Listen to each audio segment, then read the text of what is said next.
बस हाँ, उनसे कहिए मंगवा लेना, अब तो क्लास शाम को है हमारी दोबारा।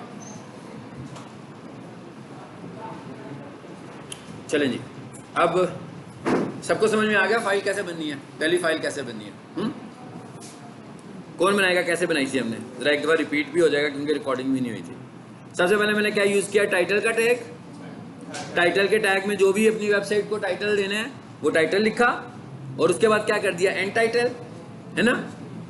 अच्छा, उसके बाद फाइल को सेव करने के लिए मैंने क्या मेथड यूज़ किया था, फाइल में गए, सेव में या सेव एज में जाएं। अच्छा, पहली दफ़ा जब हम फाइल को सेव करते हैं तो चाहे सेव में जाएं चाहे सेव एज में जाएं, दोनों ऑप्शन में उसने आपसे नाम तो पूछना ही है ना। लेकिन अब क्योंकि मैं फाइल को सेव कर चुका हूं, अब अगर मैं सेव पे क्लिक करूंगा मुझे से कुछ नहीं पूछेगा। देखें, कुछ पूछा उसने, कोई ऑप्शन तो नहीं आई ना। तो अगर आप चाहते हो कि सेव का डायलॉग बॉक्स हर दफ़ा आपके सामने आए तो हमें कौन सा ऑप्शन चूज़ करना है, सेव एज को चूज़ करना है। ठीक है, ये फ़र्क होता है सेव में और सेव एज में। यानी एक दफ़ा फाइल सेव कर ली, उसके बाद आप चाहते हो कि बाकी की चेंजेस उसी फाइल में खुद ही होती जाए, तो आपको सेव एज में जाने की जरूरत ही नहीं, सिर्फ सेव का बटन प्रेस कर दें या कंट्रोल एस कर दें।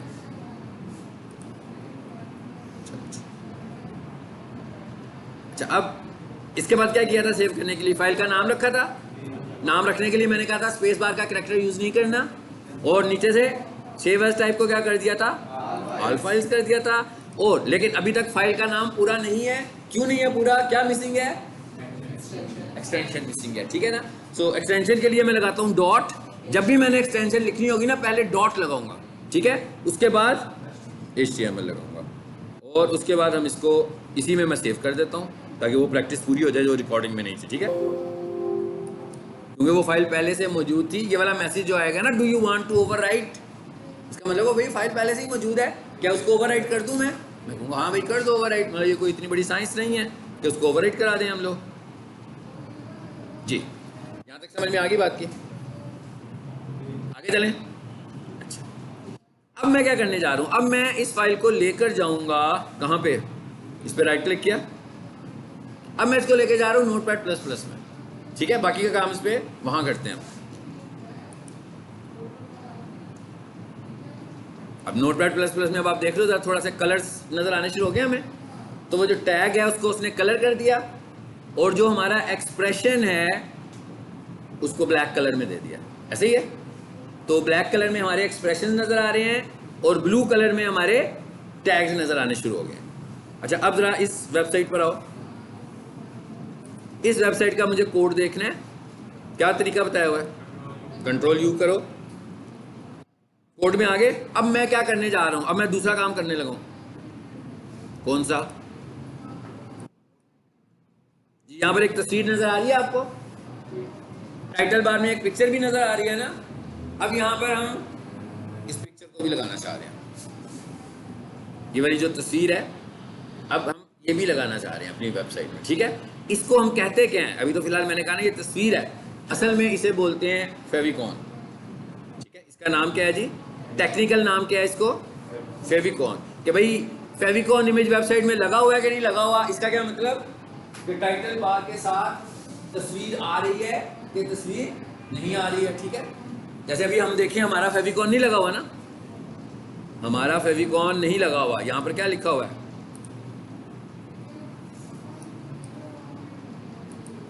जी यहां पर तस्वीर नहीं आ रही, यहां पर तस्वीर आ रही है। ओके, चलिए इसमें आ जाए जी, व्यू सोर्स में आते हैं।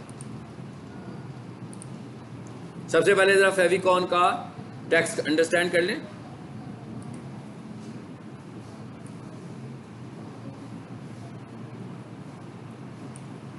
जी आ गया ये टैग, जी कौन सा टैग यूज हुआ है, लिंक का टैग यूज हुआ है। यानी फेविकॉन इमेज लगाने के लिए देखिए हमें एक लिंक के टैग की जरूरत है और एक तस्वीर लगानी है। तो इसका मतलब क्या हुआ, इमेज की भी तो जरूरत है, मतलब हमें एक लिंक के टैग की जरूरत है और एक तस्वीर की जरूरत है। अब हमें क्या करना है, फिलहाल हमें दोनों चीजों को एक ही लोकेशन पे रखना पड़ेगा, ऐसे ही है ना। अच्छा, यहाँ पर एक और चीज नोट कीजिएगा कि वेबसाइट को जब मैं खोल रहा हूँ तो वहां पर मैं जब भी तस्वीर आपको दिखा रहा हूँ तो उसके साथ क्या लिखा हुआ आएगा, इमेजेस। जब आप किसी वेबसाइट को अपलोड करते हो, अगर हम वेबसाइट बना रहे होंगे तो हमें क्या करना होगा कि हमें इमेजेस का एक अलग से फोल्डर बनाना है और सारी की सारी इमेजेस को उसी फोल्डर के अंदर रखना है। अभी फिलहाल हम एक सिंपल प्रैक्टिस कर रहे हैं, इसलिए अभी हम पहले मरहले में इमेजेस का फोल्डर नहीं बना रहे। लेकिन आगे क्या चीज़ आ रही है, favicon.png। इसका मतलब तस्वीर भी है ना, कोई इमेज भी चाहिए होगा इस मकसद के लिए। सबसे पहले तो मैं एक काम करता हूँ, इस पूरे टैग को लेता हूँ यहाँ से, Ctrl+C, और अपनी फाइल में आ जाते हैं वापस।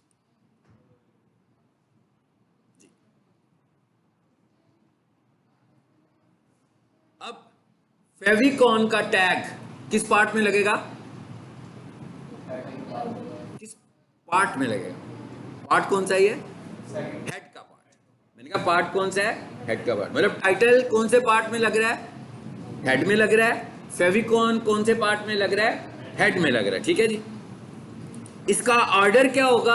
क्या टाइटल ऊपर होना चाहिए कि फेविकॉन ऊपर होना चाहिए? Doesn't matter.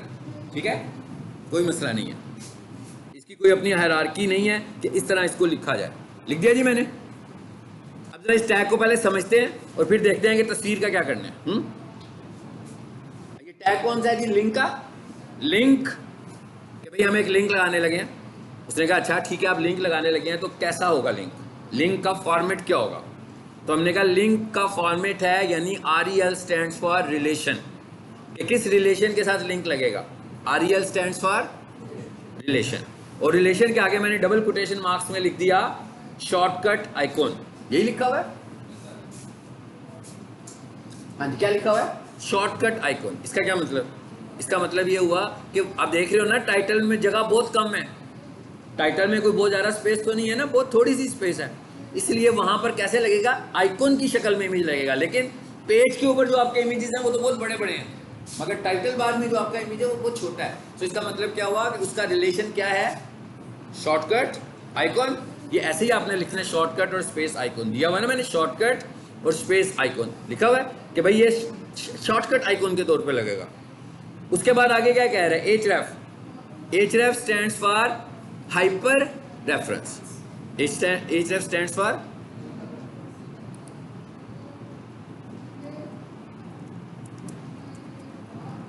Hyper reference. ठीक है, हाइपर रेफरेंस का क्या मतलब है? मतलब हाइपर का मतलब क्या? ऑनलाइन एक रेफरेंस दे रहे हैं ना, एक डाटा सारा हमारा ऑनलाइन ही पड़ा हुआ है भाई, उसी का ही रेफरेंस है। ठीक है, वापस आए इधर जरा।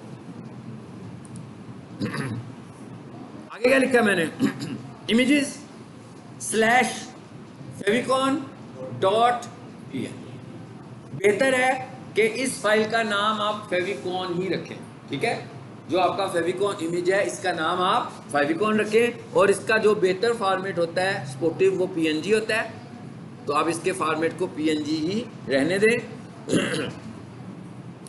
अब ये इमेजेस का क्या मतलब है? इमेजेस का फोल्डर है, ताकि जब हम वेबसाइट को होस्ट करेंगे तो होस्टिंग को समझ में आ जाएगा कि भाई जितने भी इमेजेस पड़े हुए हैं इस पूरी वेबसाइट से रिलेटेड, वो सारे के सारे इमेजेस कहाँ हैं? सारे के सारे इमेजेस के फोल्डर के अंदर पड़े हुए हैं। ठीक है, अब सब कुछ ठीक हो गया, ये भी मैं ले आया। अब पहले तो हमने देखना है कि मैंने तो इमेजेस का फोल्डर नहीं बनाया ना, सो मैं पहले मरले में क्या करूं? चलो जी, इसे रिमूव कर दिया। अब दूसरी बात क्या है कि मेरे पास ये वाली फाइल भी नहीं है ना ये इमेज। इसका भी हल निकालते हैं, लेकिन इसका हल निकालने से पहले इसको सेव करते हैं। सेव का बटन प्रेस कर दिया मैंने इधर से ही। अब आते हैं वापस जहां पर ये सेव है। ये असल में HTML फाइल यहाँ है, तो इमेज को भी यहाँ पे होना चाहिए। इमेज तो नहीं है अभी यहाँ पे कोई। मैं काम करता हूँ, मैं नेट से ना कोई भी इमेज ले लेता हूँ। यहां पर मैं आता हूं,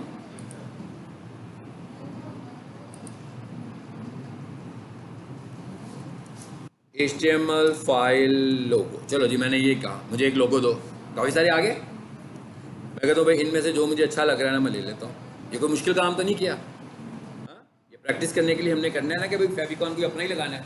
असल में यहाँ पर किसका फेविकॉन आएगा भाई? जिस कंपनी की वेबसाइट की SEO कर रहे हो उसका लोगो। ठीक है ना, जिस कंपनी की वेबसाइट की हम SEO कर रहे हैं उसी का लोगो जो हमें पूरे पेज में नजर आने लगा हुआ है, उसी को हम यहाँ पर भी लेकर आएंगे। लेकिन अभी हम प्रैक्टिस करने के लिए, क्योंकि मैंने HTML पढ़ा रहा था आपको, तो मैंने कहा भाई कोई HTML वाला लोगो ले लेते हैं। ठीक है, तो कौन सा ले ले? ये ले लेते हैं।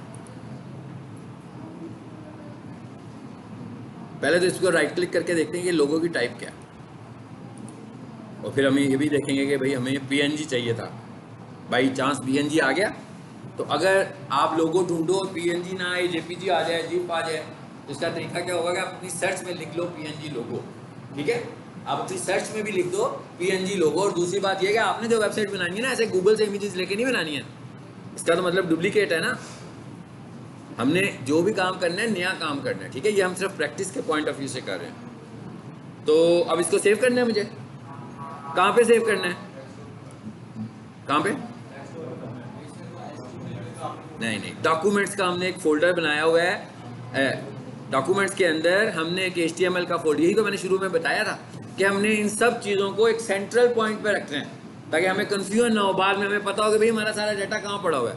तो मैं आ गया HTML में आया, और इसका नाम क्या रखना था, फेविकॉन, इसका नाम भी फिक्स था ना उधर।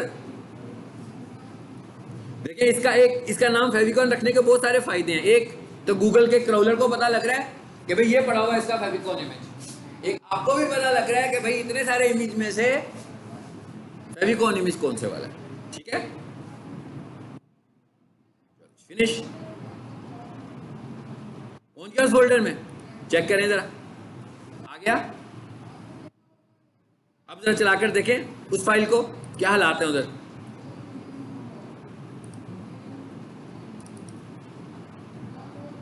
जी क्या हुआ, आ गया, नजर आ गया। अब हमारा भी आ गया ना फेविकॉन। दो चीजें सीखी हमने, टाइटल लगाना और फेविकॉन लगाना, ये दोनों ही एसईओ के फैक्टर्स हैं। हाँ, इनको हम और डिटेल में जाकर देखेंगे जब हम एसईओ के इम्प्लीमेंट कर रहे होंगे। अभी हम क्या कर रहे हैं, सिर्फ एक HTML फाइल बनानी सीख रहे हैं। आई होप कि आपको HTML फाइल बनाने का समझ में आ रहा है कि हमने फाइलें कैसे बनानी है। अब जरा आगे बढ़ते हैं और ये देखते हैं कि और किस चीज़ की हमें ज़रूरत है। फिलहाल हेड में से ये दो चीज़ें हमें समझनी थी अभी, ठीक है। क्या चीज़ समझी हमने, टाइटल को समझा है और फेविकॉन को। अब मैं वेबसाइट पे आता हूँ, अब मैं ये वेबसाइट पे आ गया हूँ। अब मुझे और कौन से टैग्स हैं जिन्हें समझने की ज़रूरत है। सबसे पहले मुझे इसे समझने की ज़रूरत है। ये लगा हुआ है हेडिंग स्टाइल, ठीक है। आप जानते हैं कि यहाँ से हमारी वेबसाइट का कंटेंट शुरू हो रहा है। बुक्स पे भी आपका जो कंटेंट शुरू होता है वो कहाँ से शुरू होता है, हेडिंग से शुरू होता है ना, उस पर एक हेडिंग लिखी होती है। अच्छा, अब जरा ये समझना है कि बुक्स की हेडिंग्स को कैसे उन्होंने डिफाइन किया होता है, और फिर यहाँ से आपको पता लगेगा कि हेडिंग स्टाइल की इंपॉर्टेंस क्या है। जब बुक पे कोई टॉपिक शुरू होता है तो उसके साथ नंबर भी लिखा होता है ना, लिखा होता है 1। एक मेन टॉपिक शुरू हो गया, 2-3 लाइनों का एक पैराग्राफ लिखा हुआ है, ये जितना भी लिखा हुआ है। उसके बाद आगे जो उसको फर्दर एक्सप्लेन करने के लिए एक और टॉपिक है, तो फिर क्या लिखा होगा 1.1, फिर उसके अंदर थोड़ा सा लिखा जाएगा, फिर उसके आगे एक और टॉपिक है जो उसी को एक्सप्लेन कर रहा है, फिर क्या लिखा होगा 1.2। अच्छा, अब मैं ये कहता हूँ कि अब क्या हुआ, 1.2 के आगे से मजीद एक्सप्लेनेशन आ गई है। अब क्या होगा, जो अगला टॉपिक होगा उसका क्या नाम होगा, मैं कह रहा हूँ 1.2 को मजीद एक्सप्लेन करना है तो 1.2.1, मतलब ये क्या हो रहा है, कैटेगराइजेशन हो रही है ना, कैटेगराइजेशन होने लगी हुई है ना, लाइक दिस। यहां लिखा यूं फर्स्ट, फिर लिखा जो भी लिख रहा हूं मैं, फिर क्या आया 1.2, सपोज कर दिया मैंने, यहां पे भी कुछ लिख दिया। आगे मैं क्या करने जा रहा हूं, समझ में आ गई बात। बुक्स में ऐसे लिखा होता है ना, बुक्स में ऐसे स्ट्रक्चर बना होता है। अब आप ये जो 1.1 1.2 से आप समझ आ रही है आपको, बुक में आपको फौरन समझ में आ जाती है ये क्या चीज़ है। आपको पता लग रहा होता है कि ये मेन टॉपिक्स हैं और आगे वाले सब टॉपिक्स हैं। सेम ये वाला काम करने के लिए गूगल में क्या कहता है, गूगल कहता है भाई इस्तेमाल करो, क्या इस्तेमाल करो, हेडिंग स्टाइल्स। हालांकि आज तक हम ये समझ रहे थे कि हेडिंग स्टाइल शायद फॉर्मेटिंग के लिए यूज़ कर रहे थे कि भाई हेडिंग लगी होगी तो पता लग जाएगा जरा खूबसूरत है, बोल्ड हुआ हुआ है, डार्क हुआ हुआ है, तो इट इज़ अ हेडिंग। लेकिन गूगल को इससे लेना देना कुछ नहीं है। और अभी आपको मैं हेडिंग लगाकर दिखाऊंगा, तो मैं जो हेडिंग लगाऊंगा उसका फॉर्मेट देखिएगा और जो मैं वेबसाइट पे हेडिंग दिखा रहा हूँ उसका फॉर्मेट देखेंगे, उनमें बहुत फ़र्क होगा, एक जैसे नहीं होंगे। तो बेसिकली हेडिंग किस लिए इस्तेमाल हो रही है, स्ट्रक्चर को दिखाने के लिए कि भाई ये मेरी वेबसाइट का स्ट्रक्चर है। अगर गूगल को मेरी आपकी वेबसाइट के स्ट्रक्चर को यूजर को समझने की जरूरत नहीं है। यूजर ने तो आपकी वेबसाइट से डाटा एक्सट्रैक्ट करना है, आपकी वेबसाइट का स्ट्रक्चर समझना है गूगल के क्राउलर ने। और वो उसने कैसे समझना है? हेडिंग स्टाइल से। तो इसका मतलब क्या हुआ? गूगल का क्राउलर क्या है भाई? गूगल का क्राउलर वो है जो आपकी वेबसाइट को रैंक करवा रहा है। ठीक है, मतलब क्या होता है? क्राउलर आता है, चेक करता है कि क्या ये वेबसाइट मेरे स्टैंडर्ड्स पूरे कर रही है। अगर फॉर एग्जांपल उसे लगता है कि ये वेबसाइट मेरे स्टैंडर्ड पूरे कर रही है तो उसको इंडेक्सिंग सर्वर में रख देता है। अब उस इंडेक्सिंग सर्वर में क्या है? और भी बहुत सारी वेबसाइट्स हैं जो स्टैंडर्ड्स पूरे कर रही हैं। अब 10-12 वेबसाइट्स आ गई उधर। अब इसका मतलब क्या हुआ? रैंकिंग कैसे होगी? जो ज़्यादा स्टैंडर्ड्स पूरे कर रही होगी वो ऊपर होगी, जो कम स्टैंडर्ड्स पूरे कर रही होगी वो नीचे होगी। सो ये वाला जो फंक्शनैलिटी है ये कौन कर रहा है? क्राउलर करने लगा हुआ है। ठीक है, तो इसका मतलब क्या हुआ कि हमें जो काम करना है अपनी वेबसाइट को रैंक करवाने के लिए, सारा काम हम बेसिकली किसके लिए करने लगे हुए हैं? क्राउलर्स के लिए काम करने लगे हुए हैं। ठीक है, हेडिंग स्टाइल्स हमारे पास टोटल हमारे पास 6 हेडिंग स्टाइल्स हैं। ठीक है, 1 to 6। अब हेडिंग स्टाइल का टैग क्या है जी? कैसा टैग होता है हेडिंग स्टाइल का? HN। आपको पता मैंने N क्यों लिखा है? कौन बताएगा? मतलब H1, H2, H3 ये नंबर है ना आगे, तो इसलिए मैंने उसका सिंटैक्स लिखा कि क्या है उसका सिंटैक्स? H और N। यानी H1 का मतलब क्या होगा? हेडिंग 1। H2 का मतलब क्या होगा? हेडिंग 2। H3 का मतलब क्या होगा? 3 ऑनवर्ड्स कहाँ तक जाएंगी? ये 6 हेडिंग स्टाइल्स हैं हमारे पास टोटल हमारे पास 6 हेडिंग स्टाइल्स हैं। ठीक है, अब आ जाते हैं उधर और एक प्रैक्टिस करते हैं हेडिंग्स लगाने की।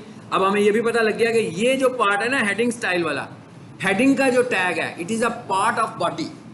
इसका मतलब क्या हुआ कि ये किस हिस्से में आना है? बॉडी में। और हमें यह भी पता लग गया कि जब हम हेडिंग लगाएंगे हमें ये समझ आना चाहिए कि जो हम हेडिंग लगा रहे हैं एक्चुअली हम विजिटर को दिखाना चाह रहे हैं। ऐसी है, वेबसाइट के कंटेंट में दिखाना चाह रहे हैं। अभी तक मैंने जो कुछ टाइटल में लिखा, क्या मैंने वेबसाइट के कंटेंट में दिखाया? नो, मैंने वेबसाइट के कंटेंट में नहीं दिखाया, मैंने हेडर के तौर पर दिखाया। अब मैं जो कुछ दिखाना चाह रहा हूँ वेबसाइट के कंटेंट में दिखाना चाह रहा हूँ। तो इसका मतलब क्या हुआ कि अब दूसरा टैग कौन सा लगा लें? यहाँ बॉडी स्लैश कर दिया मैंने, और आगे क्या लिखूँ जी? H1।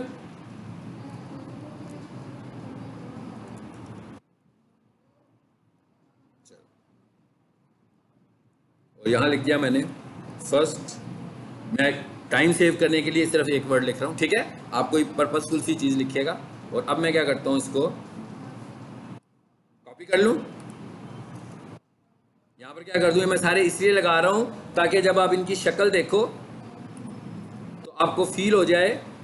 चले यूँ कर लेते हैं, इसको लिख लेते हैं फर्स्ट, बल्कि फर्स्ट भी नहीं लिखते, इसको लिखते हैं, तो उसमें मुझे ज़्यादा टाइपिंग करनी पड़ेगी, तो इसे लिख देते हैं हेडिंग स्टाइल। ठीक है, तो इसका मतलब क्या हुआ? यहाँ भी क्या आ गया? Heading style.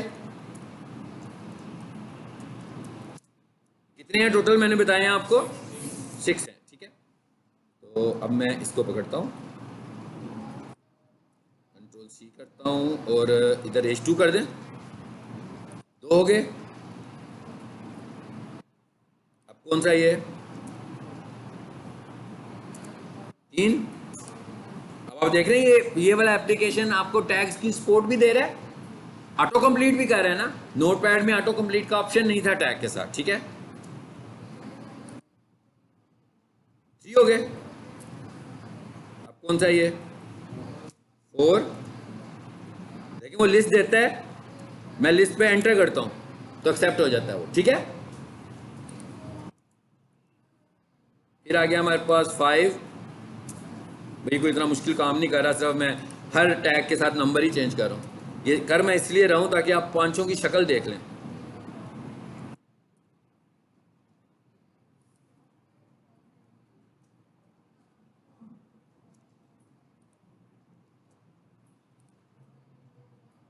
सेव कर लें जी इसको भी। आकर इसको लोड कीजिएगा। ये फाइल हमारी जी, कुछ समझ में आया ये क्या चीज है? देख रहे हैं पहला हेडिंग स्टाइल का साइज और आखिरी हेडिंग स्टाइल। अब अभी तक मैंने जो आपको दिखाया ना, इसको देख के आपको ऐसे लग रहा है जैसे ये साइज है, ऐसी लग रहा है ना? मतलब अभी तक हम यही समझेंगे कि भाई जहां पर मुझे बड़ी हेडिंग लगानी होगी वहां पर मैं हेडिंग 1 लगा लूंगा, और जहां पर मुझे छोटी हेडिंग लगानी होगी वहां पर मैं हेडिंग 6 लगा लूंगा। अभी तक मुझे ये साइंस समझ में आ रही है, मगर ये साइंस यूजर्स के लिए हो सकती है, मगर ये साइंस क्राउलर के लिए नहीं है। क्राउलर इस हेडिंग स्टाइल को क्या समझ रहा है? क्राउलर इस हेडिंग स्टाइल को एक स्ट्रक्चर समझता है। वो समझता है कि भाई आपका जो कंटेंट है वो इस हेडिंग स्टाइल को फॉलो कर रहा है। इसका मतलब क्या हुआ कि जहां से आपका मेन कंटेंट शुरू हो रहा होगा वहां पर जो हेडिंग लगी होगी वो कौन सी होगी?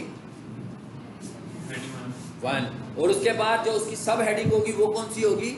हेडिंग 2। और इसी तरह होगी। यानी इसका मतलब क्या है कि क्राउलर आपको क्या कहता है कि भाई हेडिंग स्टाइल को स्ट्रक्चरल फॉर्म में इस्तेमाल करने का तरीका ये है कि आपने ऊपर से नीचे की तरफ को आना है। यानी अगर आप पहले हेडिंग लगाएंगे तो पहले हेडिंग 1 होनी चाहिए, तो उसके पास 2 होनी चाहिए। अगर आपको 3 लगानी है तो उससे ऊपर 2 होनी चाहिए। अगर आपको 4 लगानी है तो उसके ऊपर 3 होनी चाहिए। अब ये क्या मकसद है, इसका फायदा क्या हो रहा है क्राउलर को? क्राउलर को आपका कंटेंट अंडरस्टैंड करने में फायदा हो रहा है। उसको पता लग रहा है कि भाई जो H1 था ना वो इसका मेन टॉपिक था, और जो इसका H2 है वो इसका सब टॉपिक है। अब अगर मैं आपको ये कहूं कि भाई ये भी H1 है तो आपको यकीन नहीं आएगा इस शक्ल को देख के। ये तो बिल्कुल वैसे नहीं लिखा हुआ, क्या ख्याल है? नहीं लिखा हुआ ना उस तरह, इसका तो डिजाइन ही डिफरेंट है। अगर मैं आपसे कहूं कि ये H1 है या H2 है, बल्कि ये H1 है, तो आप यकीन नहीं करेंगे। और ये H1 है, इसका क्या मतलब हुआ? इसका मतलब ये हुआ कि टैग तो H1 का यूज हुआ है, लेकिन इसको खूबसूरत बनाने के लिए डिजाइनर ने फॉर्मेटिंग भी की हुई है। इसका मतलब अगर इसके ऊपर कोई डिजाइनिंग कोडिंग आ जाएगी, क्राउलर को इससे कोई प्रॉब्लम नहीं है। याद रखिएगा, क्राउलर ने कभी भी आपकी वेबसाइट को नहीं देखना रैंक करने के लिए। क्राउलर ने किसको देखना है? हमेशा कोड को देखना है। यानी कि क्राउलर को इस चीज से कोई दिलचस्पी नहीं है कि जैसे हम कहते हैं ना भाई वेबसाइट खूबसूरत होनी चाहिए, अच्छी लग रही हो देखने में, लेकिन वेबसाइट के रैंक होने में उसके खूबसूरत होने का जरा सा भी रोल नहीं है। वेबसाइट को रैंक क्राउलर किस चीज को देख रहा है? आकर क्राउलर इसको देख रहा है। क्राउलर ने आपको जितनी दफा भी पढ़ना है ना रैंक करने के लिए, उसने आपका सोर्स पढ़ना है। आप सोर्स कोड में देखें जरा, यहां पे कहीं लिखा होगा H1। अभी ये किस पार्ट में हूं मैं? सबको पता है ना, हेड में हूं। चलें इधर से देखने की बजाय जो है ना, मैं उधर से जहां से फाइल खोली है ना, खोली हुई है ना कहीं पे ये फाइल, क्या नहीं खोली हुई? मैं यहां से आपको दिखा देता हूं। ये जहां मेरे पास फाइलें पड़ी हैं ना बहुत सारी, सपोज करें ये फाइल है, ये फोल्डर है। ये अभी हम नेक्स्ट टाइम इस वेबसाइट को पढ़ेंगे। ये आपने देखा ना, मैंने पूरा फोल्डर खोला तो एक वेबसाइट खुल गई। देखिएगा जरा, वैसे ही वेबसाइट खुली है ना। इस दफा फर्क सिर्फ इतना है कि यहां पर देखिए क्या लिखा हुआ है। क्या लिखा हुआ है? फाइल। इसका क्या मतलब हुआ? ये लाइव नहीं है, ये ऑफलाइन है, ये मेरे कंप्यूटर पर है। इसका क्या मतलब हुआ? ये HTTPS है ना, इसका मतलब क्या हुआ? ये ऑनलाइन है। और कौन सी ऑनलाइन नहीं है? ये ऑनलाइन नहीं है। मैं कैसे पहचान रहा हूं? मैं URL से पहचान रहा हूं। जिसके साथ फाइल लिखा हुआ आ रहा है वो ऑनलाइन नहीं है, और जिसके साथ लॉक बना हुआ है या HTTP लिखा हुआ आ रहा होगा वो ऑनलाइन है। एक साइड पे वेबसाइट पे था नॉट सोर्स, उसका not source, not secure, not secure आ गया। चल इसे बाद में देखेंगे, ठीक है? आपको दिखा देते हैं। It is a topic of SEO। जब हम आगे जाएंगे ना, उसका मतलब ये है कि आपकी वेबसाइट सिक्योर नहीं है, ठीक है? और जिसको ताला लगा हुआ है ना वो वेबसाइट सिक्योर है। बाकी हमारा एक SEO का पूरा टॉपिक है, ठीक है? ये सिक्योर क्यों नहीं है? क्योंकि अगर हम इसको पढ़ेंगे तो हम इस टॉपिक को पीछे छोड़ जाएंगे ना। आपको इसीलिए मैंने, मतलब आप ये समझ लो कि ये वेबसाइट सिक्योर नहीं है, तो जिस भाई साहब की भी ये वेबसाइट है उनसे को भाई से सिक्योर करा लो। कैसे सिक्योर करा लो, SSL परचेज कर लो, बस इतना काफ़ी है, ठीक है। उनसे को SSL परचेज कर लो। जिसके साथ लॉक लगा हुआ है इसका मतलब है उसके पास SSL है, जिसका लॉक नहीं लगा हुआ है इसका मतलब है उसके पास SSL नहीं है, तो उनसे के SSL परचेज कर लें, ठीक है। बस इतना, मैंने इसीलिए आपको खोल कर दिखा दी वही वेबसाइट जो सिक्योर नहीं है। जी, यहाँ तक हो गया। अब मैं आपको कोडिंग दिखाना चाह रहा था बेसिकली ना इसकी, वो बीच में जाएगी। इस पर राइट क्लिक करूँ, मैं क्या करूँ आगे, कोडिंग में जाना है, एडिट नोटपैड प्लस प्लस। मैं आपको दिखाना चाह रहा था इसका हेडिंग स्टाइल, हाँ बेसिकली कंट्रोल F। अच्छा, इसकी वेबसाइट की आउटपुट कैसे आ रही है मैं उसको ढूंढ लेता हूँ। कंट्रोल F भाई सबको पता है ना, फाइंड, हाँ कंट्रोल F फाइंड का शॉर्टकट है। ये लिखा हुआ है बेस्ट सोफा कारपेट, क्या है इसका हेडिंग, सॉरी फाइल वाली को देखो जिसकी हेडिंग क्या आ रही है, क्या हेडिंग है। मैं इसी को यहाँ से कॉपी करता हूँ, कॉपी किया मैंने कंट्रोल C करके, इसी को मैं फाइंड करने जा रहा हूँ।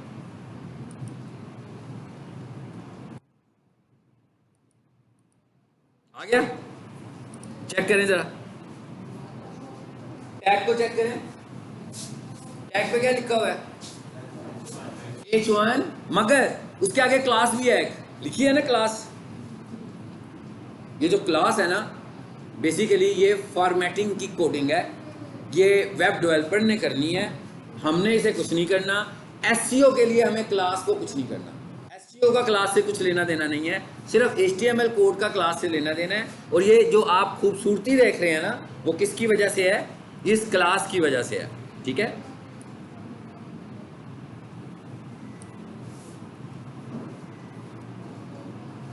क्या किया मैंने, रिमूव कर दिया।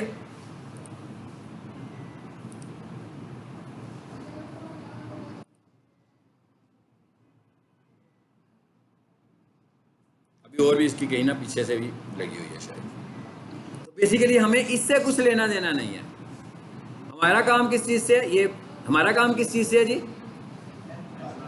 हमारा काम असल में ये H1 लगा हुआ है, लेकिन इसकी जो फॉर्मेटिंग की हुई है ना वो इसकी क्लासेस ने की हुई है।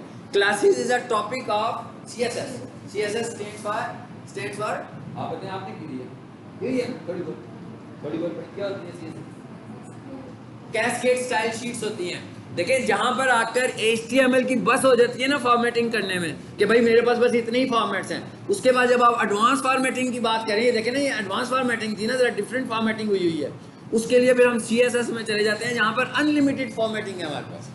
तो जो लोग वेब डेवलपमेंट सीखना चाहते हैं, ठीक है, वो लोग HTML भी सीखते हैं, वो लोग जावास्क्रिप्ट भी सीखते हैं, वो लोग CSS भी सीखते हैं और वो लोग PHP भी सीखते हैं, फिर वो एक्सपर्ट कोडिंग वाले बंदे बन जाते हैं वेबसाइट बनाने के लिए, ठीक है। सो हमारा टॉपिक क्या है, SEO है। सो मैंने जब भी SEO करनी होगी मैं कभी भी स्टाइल शीट के साथ कुछ नहीं करेंगे। ये जो CSS होता है इज कॉल्ड स्टाइल शीट, इसको हम स्टाइल शीट बोलते हैं, ठीक है। तो स्टाइल शीट से हमें कुछ लेना देना नहीं है, उसको एज इट इज रहने देंगे हम, ताकि उसकी वेबसाइट का फॉर्मेट देखे ना। मेरे पास एक कस्टमर आता है और वो मुझे कहता है भाई मेरी वेबसाइट को रैंक कर दो, मेरी वेबसाइट को पहले सफ़े पर ले आए। तो अब वो ये तो नहीं चाहता होगा ना कि उसने जो वेबसाइट बनाई है मैं उसका स्ट्रक्चर ही चेंज कर दूं। वेबसाइट तो उसको वही चाहिए जो उसकी है, वो तो सिर्फ रैंकिंग करवाने मेरे पास आ रहा है। तो अगर मैं उसकी वेबसाइट का स्ट्रक्चर चेंज कर दूंगा तो नया काम शुरू हो जाएगा, वो फिर पढ़ने पड़ जाएगा, वो कहेगा हाँ भाई इसको ऐसा होना चाहिए, इसको ऐसा होना चाहिए। तो मैं तो वेबसाइट बनानी शुरू हो गया हूँ दोबारा। मुझे वेबसाइट नहीं बनानी है, मुझे उसकी बनी हुई वेबसाइट को रैंक करना है। अलबत्ता गूगल जो मुझे कह रहे हैं कि भाई इन टैग्स में आकर देखो कि ऑप्टिमाइज्ड हैं कि नहीं है, तो मैंने सबसे पहले ऑप्टिमाइज्ड टैग के लिए टाइटल को देखा, उसके बाद आकर मैंने फेविकॉन को देखा। अब मैंने कहा भाई ये हेडिंग स्टाइल्स यूज हुआ है कि नहीं। अब आपको ये अंदाजा हो गया कि हेडिंग स्टाइल का इस्तेमाल कहाँ होना है। हेडिंग स्टाइल्स का इस्तेमाल हर हेडिंग में होना है, ठीक है जी। ठीक हो गया, समझ आ गई जी बात। आज के लिए हम इतना ही रखते हैं इसको, ठीक है। सो आज हमने कुछ टैग्स देखे हैं, बहुत सारे तो नहीं देखे ना। अच्छा, इस फाइल को मैं एक नए नाम से सेव करना चाहता हूँ, कैसे करें बोला, देखिएगा जरा। ये लिखा हुआ है सेव एज। अब मैं कहां पर हूं, नोटपैड प्लस प्लस में हूं, सेव एज में गया हूं। तो ये देखें नीचे टाइप का लिखी हुई आ रही है, यहां पर देखें जरा, यहां पर बहुत सपोर्ट है ना इस एप्लीकेशन में। इस एप्लीकेशन में बहुत सारी फाइलें बन सकती हैं, लेकिन हमें कौन सी फाइल बनानी है, HTML। तो जिसको मैंने चूज किया हुआ था उस पर क्या लिखा हुआ था, hyper text markup language file. ठीक है, ये HTML फाइल है। सो यहाँ से आपने जब इस फाइल को सेव करना होगा तो इसको चूज़ करेंगे। इसको मैं उसी जगह पे लगा लूँ जहाँ पे पहले सेव की थी सर, समझाने के लिए। चलो,